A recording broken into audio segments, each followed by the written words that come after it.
Pnawn da bawb, a chroeso i sesiynau adolygu Carlam Cymru. Bydd sesiwn heddiw yn canolbwyntio ar ffiseg ar y pwnc cylched bywyd sêr. Bydd yn cael ei gyflwyno gan Mr Dylan Harvard o Ysgol Penweddig yn Aberystwyth. Bydd y sesiwn yn para tua 45 munud, lle bydd Mr Harvard yn cyflwyno'r cynnwys perthnasol. Os oes gennych unrhyw gwestiynau yn ystod y sesiwn, defnyddiwch yr adran cwestiwn ac ateb, a fe wnawn ni ein gorau i'ch ateb.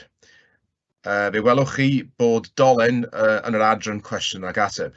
Os ydych chi'n hapus i adael eich enw a'ch cyfeirydd e-bost, byddwn ni wrth ein bodd yn cadw mewn cysylltiad efo chi mwyn anfon gwybodaeth atoch am unrhyw ddigwyddiadau eraill yn y dyfodol. Gallwch glicio ar y ddolen ar unrhyw adeg yn ystod y sesiwn. Bydd sesiwn heddiw yn cael ei recordio, a bydd y recordiad ac unrhyw adnoddau perthnasol yn cael ei rhoi ar wefan e-sgol o dan y tab Carlam Cymru. Diolch yn fawr, Mr Harvard. Draw atoch chi. Right, OK. Diolch yn fawr i chi, Aled. Right, ni'n edrych ar cylch bywyd sêr o'n i'r ail sesiwn adolygu, a ewn ni ddechrau nawr te. Right, i ddechrau off, ni angen gwybod cyn ei gyd beth sy'n creu sêr. Wel, beth fel mae sêr yn cael ei greu. Okay, so, mae sêr yn cael ei geni, mae'n heneiddio a mae'n marw. Mae'r llwch ar elfennau sy'n cael ei taflu allan gan sêr masfawr, so sêr sy'n marw, cael ei hailgylchu. Mae'r defnydd hwn yn gallu ffurfio sêr newydd yn y dyfodol. Mae'r diagram cylched bywyd i weld ar yr ochr dde fan hyn, dangos y bywyd. Mae'n dangos y cyfnodau mae'r sêr yn mynd drwyddyn nhw wrth heneiddio. So be fi am wneud nawr yw fi moyn mynd trwy pob cam a ni'n mynd i weld wedyn a felly mynd trwy cwpl o gwestiynau ydych chi a wedyn ni'n trwy gwestiynau cyn bapur i weld os chi'n deall. OK, ni'n mynd i ddechrau i ffwrdd gyda'r cynseren. Wel, dyna ni gofyn felly beth sy'n ffurfio'r ein cynseren ni. Wel, mae'n rili creu o gwmwl o nwyon sydd wedi dod o'r seren sydd wedi marw, fel wedys i yn y sleid diwetha. Okay, so, mae hwn wedi dod o seren wedi ffrwydro, seren wedi marw a byddai'r nwyon yma sydd mewn cwmwl yn dod gyda'i gilydd o dan lot o grym disgyrchiant. Okay, byddai'r grym disgyrchiant yn tynnu'r nwyon i fewn.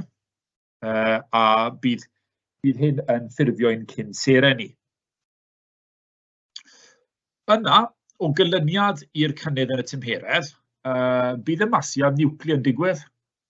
So beth yw masiad niwcleo? Bod dau elfen yn ymasio gyda'i gilydd, gan ryddhau llawer o egni ar ffurf golau a gwres. Yr elfennau byddai hydrogen a helium. A byddai rein yn amasio, bydd nhw'n ffiwso, a wrth wneud ni, mae fe'n rhoi allan egni, a ffurf wedyn fel wedys i golau a gwres. A mae'r gwres hyn yn achos i'r gwasgedd gynyddu yn y nwyon gan wthio yn erbyn y disgyrchiant sy'n ceisio tynnu mewn. Mae gyda chi disgyrchiant yn tynnu'r nwyon i fewn, a wedyn mae gyda chi'r gwasgedd yma mae'r nwyon yn rhoi allan yn trial cydbwyso gyda'r disgyrchiant. A pan mae'n dod i'r sêr prif dilyniad, okay, wel ni'n mynd i weld mewn munud, so hwnna'r llun i chi, llun gwell. Okay, so mae'r disgyrchiant yn tynnu i mewn, a mae hwn yn cydbwyso gyda'r gwasgedd nwy yn gwthio tuag allan. Nawr, pryd mae fe wedi dechrau pryd mae'n cydbwyso, ni yn galw hwn yn prif ddilyniad, so ni ar y cam nesaf. Okay? So beth yw hwn? Yw bod y grymoedd nawr yn gytbwys. So mae'r grym disgyrchiant tynnu mewn yn hafal i'r grym mae'r nwyon yn rhoi allan. A byddai hwn yn dod o'r gwasgedd nwy a'r plydriad mae'n rhoi allan. Okay. Dros amser, mae'r grymoedd sy'n gweithredu ar y seren yn mynd yn anghytbwys. Okay. So, ni wedi weld bod e'n gytbwys yn rhan amlwg dros amser. Drybes i gyda rhyw fath o Cymraeg nawr, fuel tanwydd. Okay, os mae'n drybes i gyda tanwydd, mae fe'n ni'n tueddu o'r rhedeg allan. A'r un peth gyda seren, mae'r tanwydd o yr elfennau sy'n rhoi'r allan y gwres a'r golau. Yn y diwedd, mae fe yn rhedeg allan.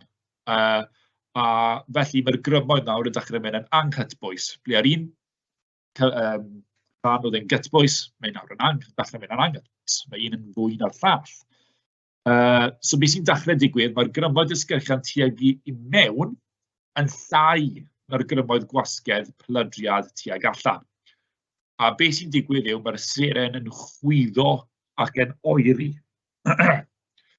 Nawr, pryd mae'n oeri, mae'n droi'n goch.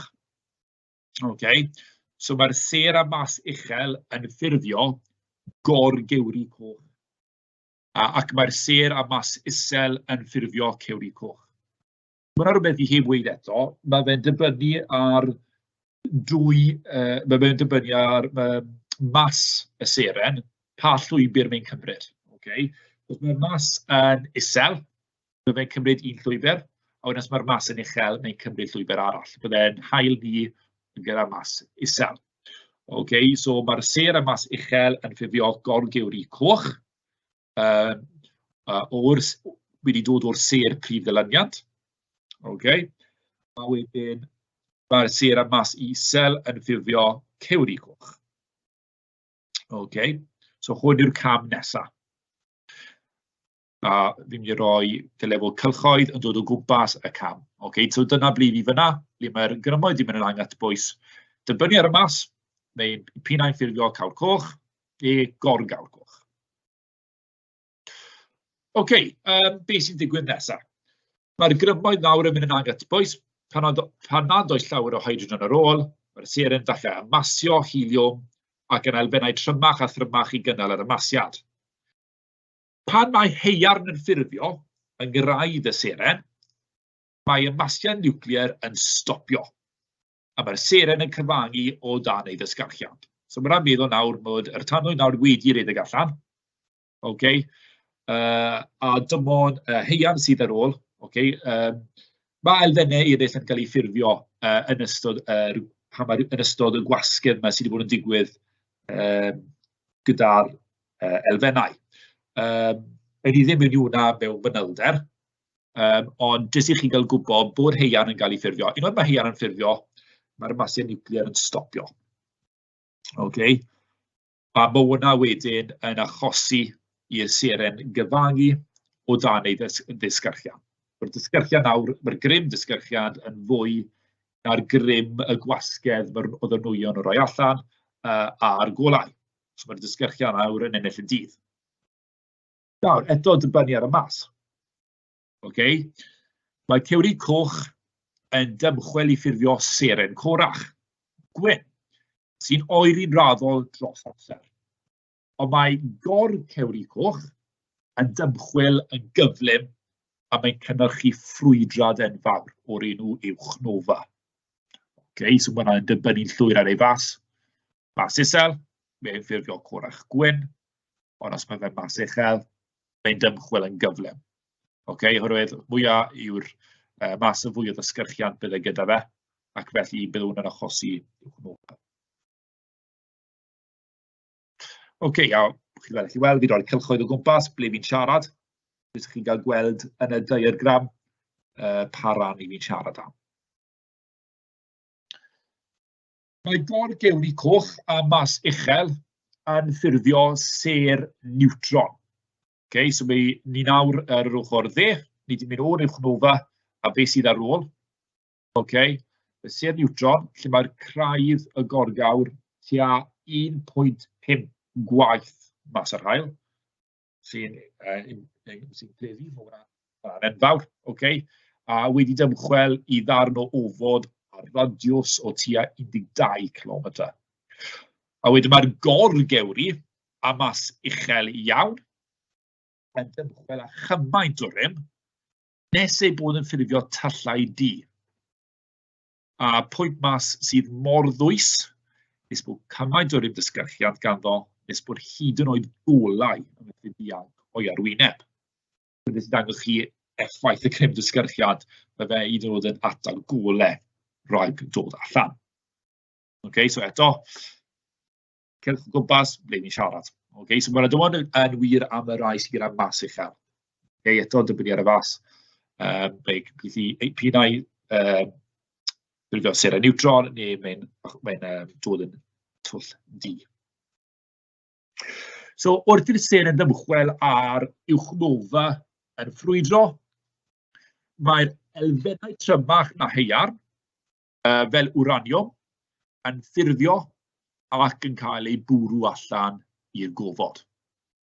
Okay, so fel chi gweld fyna, dim dim ond helium a hydrogen sy'n mynd nawr. Okay, dys i chi gael deall ni wedi ffurfio elfennau gwahanol. A mae'r elfennau gwahanol mynd nawr sydd yn cael ei ffrwydro allan. Okay. Mae'r defnydd sydd wedi fwrw allan yn ymuno llwch arall a hydrogen ac yn dechrau'r broses o ffurfio ser newydd. Okay, dys i chi gael gweld fel beth sy'n creu serau newydd yw mae'n dod o seren sy'n marw. So ni fel wedi gwneud lap bach fan hyn. Ni wedi dechrau off gyda seren wedi marw i ffurfio'n cyn seren ni, a ni nawr wedi mynd o mewn cylch. Okay, so o'r seren sydd wedi marw, mae'r llwch neu'r nwyon sydd wedi cael ei taflu allan i'r gofod, eto cael ei tynnu mewn gan ddisgyrchiant, yn ffurfio'r cyn seren, a wedyn ni'n mynd nôl wedyn i'r ser prif ddylaniad enfawr neu un o fasg, palog. Okay. Mae'r wraniwm sy'n bodoli ar y ddaear wedi dod o'r broses hon. Felly rydyn ni wedi gwneud o'r defnydd ddaeth o uwchnofa yn harach. Dyna ble ni'n gael yr elfennau, rai o'r elfennau yma, yw o'r ser. Okay, a wedyn, dyma ddiagram i chi o Hutzenberg-Russell. Okay, dys i chi gael gweld, a mae hwn wedi dod lan yn cyn bapurau. Mae'n bwysig iawn bod chi'n ymwybodol o'r diagram yma.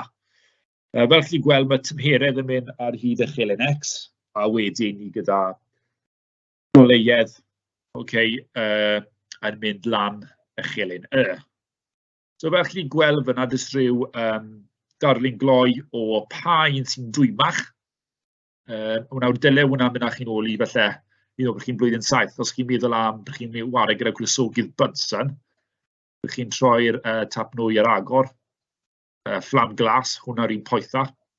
Os chi'n cael tap nwy, welwch chi gyda fflam oren, a hwnna'n llai twym. Fel ai fi'n dysgu fe'r plant. Okay? So os chi'n moyn ffordd gloi o cofio, wel pam paun sydd yn dwym, mwy twym. Okay? Cywri glas, oherwydd, y reswm pam yw achos ei fasau, bydden nhw'n pwyso mwy. Okay, so dyna pam wedyn mae'r ein yn gyda tymeredd uwch, yw achos mae'r ein gyda mas mwy, maen nhw'n pwyso mwy. Okay. Ond pwrpas y graff yma yw i ddangos ser yn ôl eu tymheredd a'i disgleirdeb nhw. So mae'r ser ar y llinell letraws, fel ni'n gweud, yn cyfnod prif ddilyniant ei bywydau. Okay, chi gweld hwnna'n ei chi. Mae'r mwyn fi ddeall hwn yn well, byddai rhaid i mynd nôl i'r diagram cylch bywyd ser a gweld paun sy'n dilyn paun. Okay. Felly beth fi'n ei nawr, jyst mynd trwy, felly un o'r rhai cwestiynau cyn mynd i'r cwestiynau cyn bapur. Jyst i ni gweld os i ni wedi deall beth sydd wedi cael ei ddweud. Nawr fi'n gwybod fi wedi mynd trwy hwnna eitha cyflym, ond does dim byd mwy yna i cylch bywyd ser. Felly, beth am i ni geisio ateb rai o'r cwestiynau cyn i ni mynd mlaen i'r cwestiynau cyn bapur. Beth sy'n ffurfio ein ser? Okay, so, os i chi nawr yn gwrando ar hwn, byddwn ni eisiau bod chi yn rhoi pause, fynd off, felly trial ateb y cwestiynau a wedyn dod arno i weld chi wedi gael nhw'n gywir. Okay? So fi'n mynd i mynd trwy ddod fel arfer, okay, fel bod chi ddim wedi pause o fe.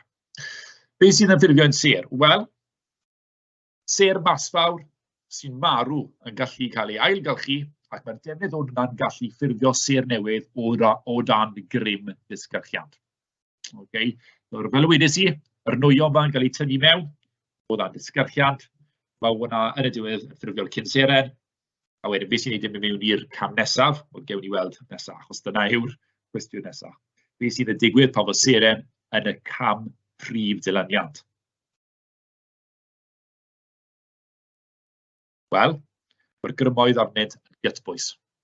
Mae'r grymoedd disgyrchiant, byddai'n cydbwyso gyda grymoedd peledriad a'r gwasgedd nwy, sydd yn dod o'r tymered wedi codi. Okay. Nesa. Be sydd yn achosi'r sêr fydd i'r cam cawl coch neu gor cawl coch? Okay. Pan mae'r grymoedd disgyrchiant tuag i mewn yn llai na'r grymoedd gwasgred peledriad tuag allan. Okay. Mae'r seren yn chwyddo ac yn oeri gan droi'n goch. So, dys bod chi'n gwybod mae'r cwestiwn felly gallu edrych fel bod fi gofyn am y mas, dwi ddim yn. Okay, fi'n moyn gofyn jyst beth sy'n ffurfio'r cawl coch neu gor cawl coch. Dim beth sy'n neud un yn gam cawr a'r llall yn gor gawr. Okay, jyst i chi gael deall hwnna fi'n gofyn i chi beth sy'n ffurfio nhw. Okay, achos felly gallech chi darllen y cwestiwn mewn ffordd gwahanol. So, beth sy'n chosi'r sêr fydd i'r cam cawl coch neu gor cawl coch? Wel, pan mae'r grymoedd disgyrchiant tuag i mewn yn llai na'r grymoedd gwasgedd peledriad tuag allan. A wedyn mae'r seren yn chwyddo o gynlyniad i hyn ac yn oeri gan droi'n goch. Felly nesaf, os mae gan y seren mas drwm, beth yw'r enw ar y cam nesaf i'r seren ar ôl iddo ddod yn gor cawl? So, mae rhaid bod chi'n gwybod eich gwybodaeth chi. Lot o gwaith dysgu sy'n fynd. Rhaid chi'n mynd nôl eto'r diagram a gweld beth yw'r cam nesaf. Uwch nova. Okay. Nesaf, disgrifiwch yr un sydd yn digwydd, sydd yn achosi'r seren i fynd o fod yn gor cewri coch i gyrraedd uwch nova. Wel, mae'r seren yn cyfangu o dan i ddysgyrchiant. Mae'r gorgewri coch yn dymchwel yn gyflym gan gynnyrchu ffrwydrad enfawr o'r enw uwch nova. Wedyn, nesaf, os mae gan y seren mas ysgafn, beth yw'r enw ar y cam nesaf i'r seren ar ôl iddo ddod yn gawr coch?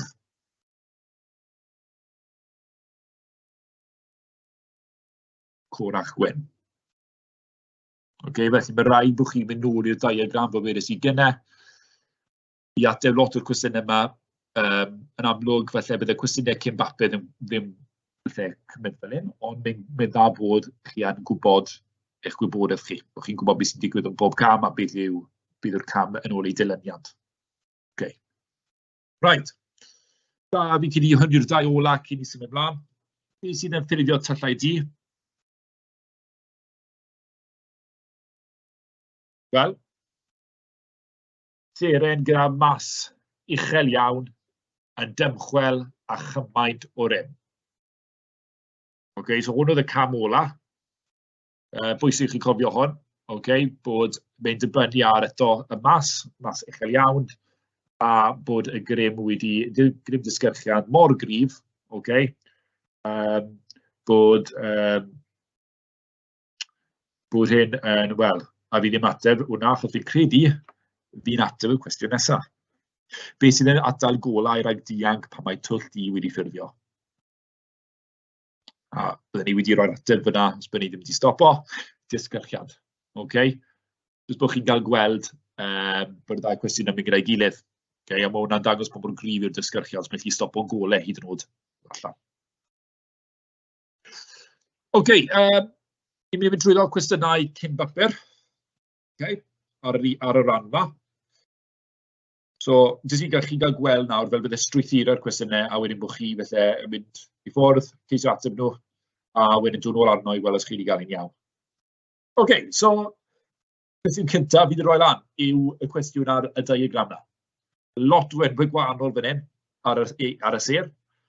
A gwahanol yn ei llwybr esblygiadol mewn gweud fan hyn, rannau gwahanol o'i fywyd bywyd y sêr. Chi'n gweld rai sydd yn prif dilyniant, rai yn corach gwyn, gorgewri a cewri.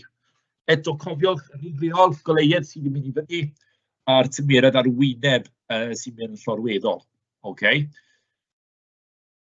Cwestiwn cyntaf yw A. So chi angen rhoi tic yn y blychiau. Chi angen mynd trwyddyn nhw. So ni trwyddyn nhw'n gyflym, a wedyn rhoi 1 neu 2 eiliad o saib, a wedyn nair roi'r tics i fyny. So pa un o'r un gallen ni ddweud o'r diagram sy'n gywir? Y mwyaf yw mas seren prif ddilyniad, y mwyaf yw ei hyd oes. Betelgeuse, so os fi'n gweud hwnna'n iawn, yw'r gorgawr supergiant mwyaf. Mae radiws cwrch gwyn tua 100 gwaith yn llai na'r radiws yr haul. B Centauri yw'r seren fwyaf poeth. Mae'r Centauri A yn ddigon mawr i ddod yn gorgawr. Y mwyaf coch yw seren, y mwyaf poeth yw hi. Okay, byddwn ni roi wedyn, fi'n rhoi bach o amser i chi i meddwl amdano trwyddo. Okay. So dylech chi gweld, a cofiwch, beth sy'n helpu hwn i gweud, mae rhaid chi bod chi'n gweud o'r diagram. So, dylen ni bod chi'n gweud o'r diagram, taw Betelgeuse yw'r gorgawr mwyaf. Roedd byddai'r pen fi'n gweithio, byddwn ni chi roi cilch i chi. Dyw'r pen ddim yn gweithio stylus pen fi, byddwn ni fel arfer gallu roi cilch i chi i weld ble mae fe. Os chi gweld me'r cornel dde y diagram, a chi gweld bod e'n y gorgawr. Mae'n yr categori gorgawr. Okay. So dwi'n bod i chi gael gweld yna, hwnna yw'r mwyaf, bydde hwnna'n gywir. Wedyn, mae radiws corach gwyn tua 100 gwaith yn llai na'r radiws yr haul. Okay. So mae'r corach gwyn, chi wedi gweld wel, lawr y gwylod, chi'n gweld fyna rhwng B a O, a mae'n cyfro hefyd lan hyd at A hefyd. Mae O by A yn cyfro'r corach gwyn fyna ar y gwylod. Okay. A chi'n gweld bod maint nhw yn fach iawn os ni'n cymaru fe gyda'r radiws ein hael ni. Mae'r hael yn ni'n anodd i ffindo. Mae yna, mae'n dod lan mwy nag unwaith, fi moyn chi edrych yn ofalus iawn ond chi'n gweld. Okay, mae'n fach. So cymryd amser chi ffindo hwnna. Chi'n gweld maint hael, a wedyn gallu gweld bod hwn tua 100 gwaith yn llai na'r radiws yr hael. Wedyn, B Centauri yw'r seren fwyaf poeth. So os chi'n edrych am B Centauri, dylen ni'n mynd draw i'r ochr chwith y graff. So ni'n edrych am tymeredd o 30,000 ar hwnna. Gallu bod bach yn cymleth, wel, felly gallu pemblethu ni bach, achos ni'n fel arfer yn gyfarwydd y graff, ble mae'r rif yn cynyddu wrth i mynd i'r dde. Byddwch yn ofalus dy hwnna. Mae hwnna rhywbeth allu bod yn automatic i ni wneud. Okay, bod ni'n edrych i'r dde a ni'n meddwl, okay, hwnna'r tymeredd poetha. Cofiwch chi am reol fel gyda grysogydd Bunsen. Os chi wedi cofio hwnna, bydd hwnna'n help enfawr. Okay. Bod chi'n cofio'r tawr glas yw'r twyma. Right, ddo 3 marc fyna a 3 sy'n gywir yw'r un. Dyw'r lleill ddim, allan ni ddim gweud hynny o'r diagram. Okay. But un, mae rai yn credu y bydd tymeredd arwyneb ein hael yn codi yn ystod cam nesaf ei fywyd wrth iddo adael y prif ddilyniant ac yn angostwng o'r ddechrau ar gam olaf ei fywyd. Esboniwch a ydych chi'n cytuno'r gosodiad hwn, dylech gynnwys data yn eich ateb. Right. Fan hyn, mae rhaid chi'n gwybod stwff chi. Mae rhaid i chi mynd nôl. Amlwg ar y pwynt pwer, bydd rhaid chi'n mynd nôl i'r slides gyntaf i weld y cylch bywyd sêr. Okay. Nawr, fi wedi gwneud hwnna i chi. So, mae'n gweud fan hyn, yn ystod cam nesaf ei fywyd, wrth adael y prif ddilyniad. So, beth yw hwnna? Yn ei mlaen. Wel, ar ôl prif ddilyniad sydd i'r gorgawr coch, yn dibynnu ar ei fas, yn amlwg, cawr coch neu gorgawr coch. Wedyn sy'n i'r corach gwyn, a wedyn sy'n i'r corach di. Right, os ni'n mynd nôl i'r diagram sydd gyda ni, So ni'n mynd i edrych am rai o'r pethau yma. Beth am edrych ar y gorgawr? So os ni'n edrych ar y gorgawr, mae'r gorgawr lan y top. A wedyn sy'n ni'r corach gwen. Dyle fod yn dilyn yr cewri a'r gorgewri. So mae'r corachod gwen lawr y gwylod. Nawr, os ni'n edrych ar nôl ar y cwestiwn, ydy e'n wir? Mae'n gweithio ni bod e'n adl y prif ddilyniant, ac yna'n gostwng o ddechrau â'r gam olaf ei fywyd. Wel, na, dyw hwnna ddim yn wir. Cofiwch, mae'r tymeredd wedi codi gyda corachod gwen. Mae fe bron yn 30,000 fan hyn, yn yr esiampl ni gyda fan hyn. Mae'r corachod gwen, mae fe'n dwym iawn. So pan chi'n dod i'r orgosodiad, mae angen chi ddweud, oedd hwnna'n ar gyfer y cwestiwn diwetha, ymddeiriadau am hynny. Chi'n gweithio nodi, ar un o bryd y tymeredd yw 5,500 i 6,000, achos yn amlwg, mae hwnna'n siarad am yr hael, ni'n sôn am tymeredd arwyneb ein hael. So mae hwnna o gwmpas blynydde. Pa fydd yn troi yn gawr coch, bydd ei thymeredd yn gostwng. Wel, wedi nodi fel 3,000 i 5,000 Kelvin. A pa fydd yn corach gwyn, bydd ei thymeredd yn cynyddu. I 6,100 Kelvin i 30,000 Kelvin. Ac felly, ni goffo gweud bod ni'n anghytuno gyda beth sydd wedi cael ei gweud uchod. Fel wedes I, pryd mae'n mynd yn gawr coch, oedd e wedi gostwng, o wedyn pryd dath e'r corach gwyn, doedd hynny ddim yn wir. Felly wedi hwnna eitha gyflym. Oedd hwnna ddim yn iawn. Oedd ni'n gweld bod y corachod gwyn lot fwy uchel law. Oedd e ddim cymariaeth. Mae'r nifer llawer yn fwy. Yn erbyn grymoedd, mae angen i chi ei henwi. Esboniwch y newidiadau bydd ein hael yn mynd drwyddyn nhw wrth iddo adael y prif ddilyniant tan iddo gyrraedd diwedd ei fywyd. So eto mae rhaid chi gwybod eich gwybodaeth chi angen mynd trwyddo fe. Felly, be byddwn ni'n disgwyl roi fan hyn? Bydd y pylydriau gwasgedd yn mynd yn fwy na'r grym dysgyrchiad. So, ni'n gwybod prif ddilyniad ni, dylen ni bod yn gwybod mae'r grymoedd yn gytbwys yn prif ddilyniad. Mae'r rôl i'r prif ddilyniad fod, dyna pryd wedyn mae'r grymoedd yn mynd yn anhafal, mae'n mynd yn anghytbwys. So mae'r pylydriau gwasgedd yn mynd yn fwy na'r grym dysgyrchiad. A hwnna sydd yn achosi fod yn dod yn gawr coch, a wedyn ar y cam terfynol bydd y gwasgau'r pylydriad yn mynd yn llai, ac felly bydd yn cyfangu fod yn corach gwyn. Mae rhaid chi gwybod ar y dechrau, y pylydriad a'r gwasgedd nwy sy'n rhoi allan mae'r grym ni yn fwy na'r grym dysgyrchiad. A wedyn, bod yn y diwedd, ar ôl i fod dod yn gawr coch, wedi rhedeg allan o'r tanwydd, ac felly nawr mae'r grym dysgyrchiad yn fwy, sy'n achosi wedyn ffrwydrad, os mae'n mas uchel, os mae mas uchel yn dod yn corach gwyn.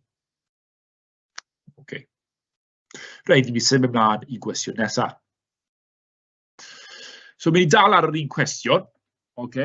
Esboniwch sut mae cylchred oes sêr gyfrannu a dechreuad cysawd ein hael ni. Esboniwch sut mae cylchred oes sêr gyfrannu a dechrau cysawd ein hael ni. Reit, a fi trwyddo'r atebion. So, yn ystod y cam uwchnofa yn gylchred oes sêr enfawr. So, mae rhaid chi'n gwybod na, mae rhaid chi wybod mae wedi dod o seren sy'n marw. Seren sy'n wrthi marw, seren sy'n wedi marw, a bod yn nwyon, felly dim dim ond o'r un seren, wedi dod o lot llawer o ser yn dod gyda'i gilydd, o dan y grym dysgyrchiad. So, dyna'r ail bwynt. Mae deunydd gan gynnwys elfennau trwm yn cael ei ddychwelyd i'r gofod. So mae wedi dod o'r uwchnofa. A wedi dechreu'r cyswllt yr haul o gwmwl o nwy a llwch o ddigwyddiad o'r fath. Dyna ble mae'n haul ni wedi dod o. Dyna beth sy'n dod o'r cysawd yr haul. O gwmwl o nwy a llwch. A hwnna wedi dod gyda'i gilydd i ffurfio cysawd yn haul ni. So ymlaen. Cwestiwn wahanol fan hyn. Yn 1992, fe wnaeth gwyddonwyr ddarganfod planet mewn orbit o amgylch seren y tu allan i gysawd ein haul ni. I gysawd ein haul ni am y tro cyntaf. Mae cannoedd o'r allblanedau, exoplanets, hyn wedi cael ei ddarganfod ers hynny. Mae tabl 1 yn dangos y ser sydd wedi darganfod gyda 6 neu fwy o allblanedau mewn orbit, ynghyd â gwybodaeth am ein haul ni. So, os chi'n edwyr seren, a wedyn pellter y seren o'r ddaear, mas y seren, tymerydd y seren, y nifer y planedau mewn orbit. Nawr amlwg, ni ddim yn cyffwrdd lot o'r planedau heno. Fi jyst moyn edrych ar y ser, ond amlwg mae e'n gwestiwn i da'r ser. So, les mynd trwy'r cwestiwn neta. To, ni'n gwybod rhoi tic yn y blwch tawer. So, yr un cyntaf, mae gan bedair seren yr un mas. Golau sy'n teithio o Kepler 90 sy'n cymryd mwyaf o amser i gyrraedd y ddaear. Ymrediad tymerydd ser yw 5060 Kelvin. Mae gan y ser poethaf fwy o blanedau mewn orbit o'i amgylch. Mae seren HR 8832, dwywaith pellter seren hyda, dim cyd-destinaeth o'r ddaear. So byddwch chi angen edrych nôl ar y gwybodaeth yn amlwg o'r bocs, o'r tabl, dylai fi weid, a wedyn cymryd amser chi. 2 marc fyna, byddwn ni'n disgwyl wedyn 2 tic. So, yr un cyntaf sy'n gywir, a'r ail un, golau sy'n teithio o Kepler 90.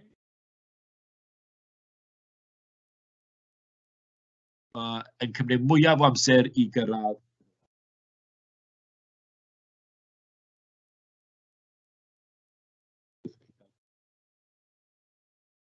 Dylai bod chi'n gweld. Wedyn, ymrediad tymereddau'r ser yw 5060 Kelvin. Nawr yn amlwg i wneud hynna, mae angen chi yn eich mathemateg. Dwi'n bod chi'n gweld hwnna. So dyna yw'r unig 2 bocs sydd angen chi i dicio. Mae lleill ddim yn ysodiad cywir. I 2. Nodwch 2 reswm gan ddefnyddio tystiolaeth o tabl 1 pa mae gwyddonwyr yn ragfynegu mae seren Kepler 11 yw'r mwyaf tebygol o gael cysawd haul sy'n debyg 1 ni.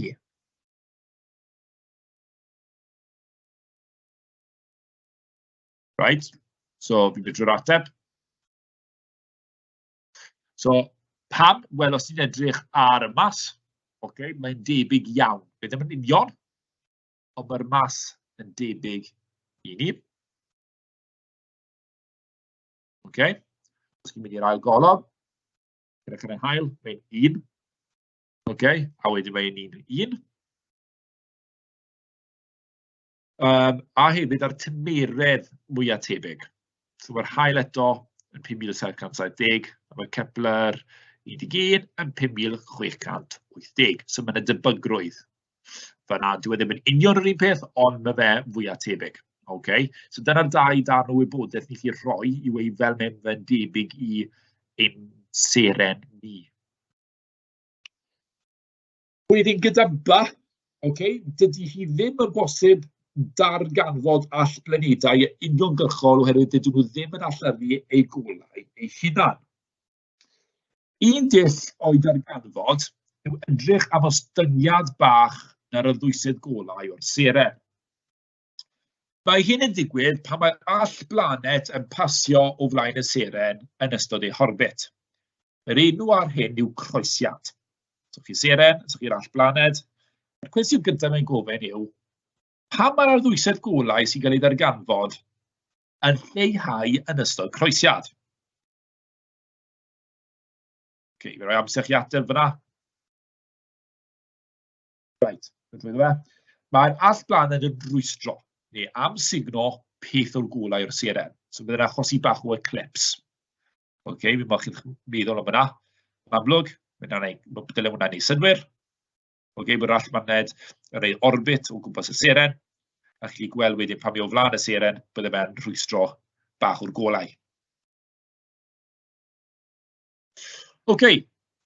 Nesa. Mae disgybl yn darganfod graff ar y we sy'n dangos mesuriadau a ddwysydd golau o seren yn erbyn amser. Cyfrifwch amser orbit yr allblaned mewn diwrnodau. So dyna'r cwestiwn bydd i roi chi, hwn yw beth mae'n rhaid chi wneud. Cyfrifwch amser orbit yr allblaned mewn diwrnodau. So dyle yna roi clyw i chi pryd mae un orbit i gael ei wneud. Wrth edrych ar y graff, dylech chi bod chi gweld. Right, so fi'n dangos chi yr ateb. Dyle bod 2 orbit yn cymryd 150 diwrnod, neu 300 i 150 diwrnod.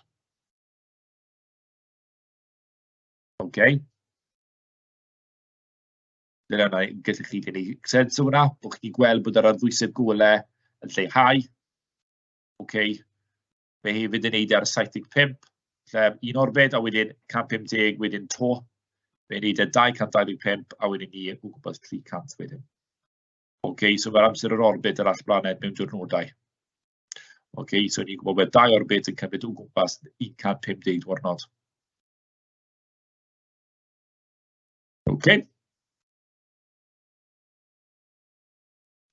So byddai un orbit, fel wedys i, yn 150 rhan i 2, a bydd hwnna'n rhoi chi 75 diwrnod.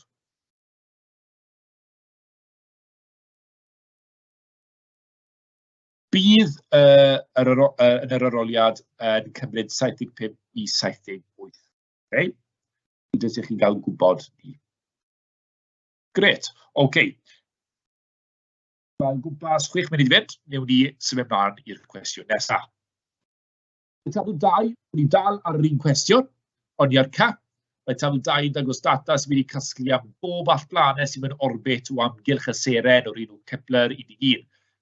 I restru drefn pellter sy'n cynyddu. Cymarwch y duedd yn y tymeredd gyda radiws orbitau'r planedau o amgylch Kepler 11 a'r planedau yn gysawd ein hael ni. Mae gwener yr fwyaf poeth.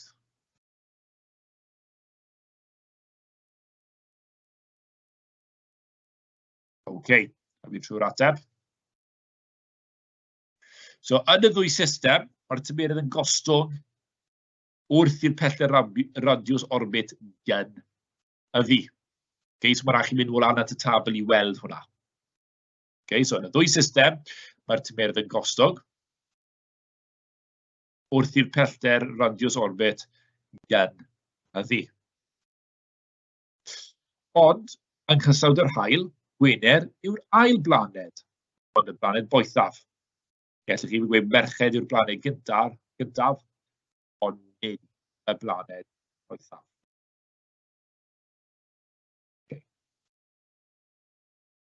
Right, ewn ni mlaen i 2. Mi'n rhoi amser chi bach i edrych i weld hwnna, bod chi'n deall e. Mae'r rhywfaint o'r data'r tabl yn cael ei ddefnyddio i blotio graff. Mae'r cwestiwn yn gweud, mae amser orbit allblaned F, so mae chi'n mynd ôl i allblaned F, yn cael ei ddarganfod trwy ddefnyddio'r dull croesiad. Cafodd amser orbit ei fesur fe 46.7 diwrnod. Ydych yn graff i gwblhau tabl 2 gan roi amcangyfrif am gwerth radiws orbit gyda'r goll. So ni wedi gweithio allan nawr y radiws orbit sy'n goll gyda F. Felly, syml iawn, y gym yn rhaid chi'n neud, fel o'n i'n gweud, byddwn ni gyda'r stylus pen yn gweithio, byddwn ni'n gallu llunio hwn mewn a byddwn ni'n bwriadu i wneud. Bod chi'n mynd ar hyd eich elen X, bod chi'n ffindo 46.7 diwrnod, mynd i fyny, cyffwrdd y llinell sydd ar y graff, a wedyn mynd ar draws y chelyn a mae hwnna yn rhoi. Bydd o'r ateb. 10.25 i 10.26 yw'r radiws. Okay.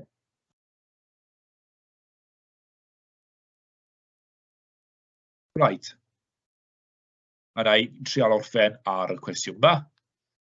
Diagram yn dangos y perthynas rhwng tymeredd seren a maint disgleirdeb a lliw seren. Okay, so ni nôl ar y diagram yma. Ni wedi weld o'r blaen. Blas y poetha, coch yr oera. So ar hyn o bryd mae'n hael yn y ser prif ddylaniad.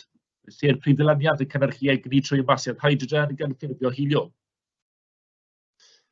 Right, rhowch munud i fi, sori, mae rai fi charger.